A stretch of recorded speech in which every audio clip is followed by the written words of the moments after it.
Ito namang zero budget ng Philippine Insurance Corporation of PhilHealth abay pinunan ni Guanzon ang PWD facilities and benefits naman apektado o mano. Alamin natin ang buong detalye ng balitang yan, tinutukan ni Bombo Bea Pinisa. Pinuna ni dating Commissioner Attorney Rowena Guanzon ang desisyon ng Kongreso na gawing zero budget ang Philippine Health Insurance o PhilHealth dahil sa magiging epekto nito sa mga Pilipinong may kapansanan o hindi kaya mga batang may special needs. Ayon kay Guanzon, ilang beses na anya gustong bigyan ng PhilHealth ang mga persons with disabilities ng mga accessibility facilities kung saan mamamahagi ito ng mga special wheelchair sa mga may cerebral palsy at karagdagang outpatient services gaya ng therapy para naman sa mga children with autism spectrum.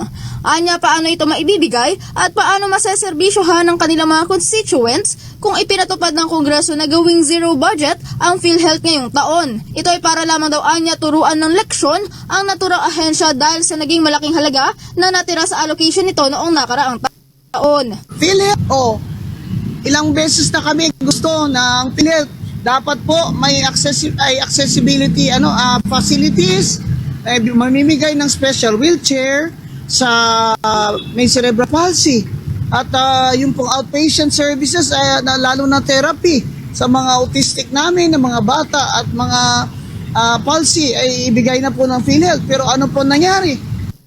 Zero po ng PhilHealth. Po sinabi ni Senator Grace po zero.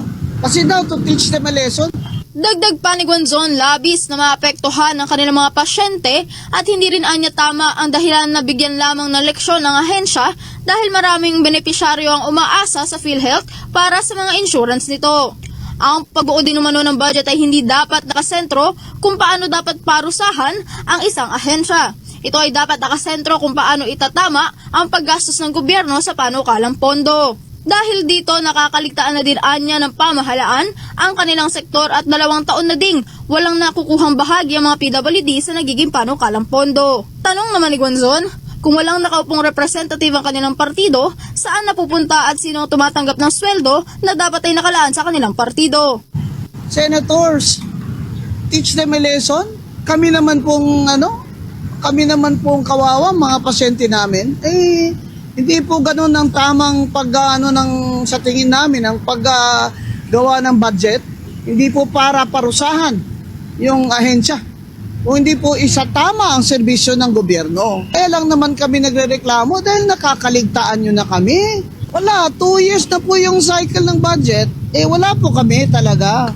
Ang tanong ko nga po dyan, isa pa, yung sweldo po, na nakalaan para sa P3 PWD na representative at staff namin, saan po napunta? Samantala nitong umaga naman ay naghain ng mandamus petition si Guanzon kasama ang mga abogado ng kanilang partido para utusan ng mababang kapulungan na paupuin na at iproklama si Maria Camille Ilagan sa Kamara para na rin sa kapakanan ng kanilang mga adhikain sa mga PWDs. Para sa Bombo Network News, Bombo Bea Pinisa nag-uulat para sa #1 and most trusted radio network in the country, Bombo Radio Philippines. Basta Radio, Bombo!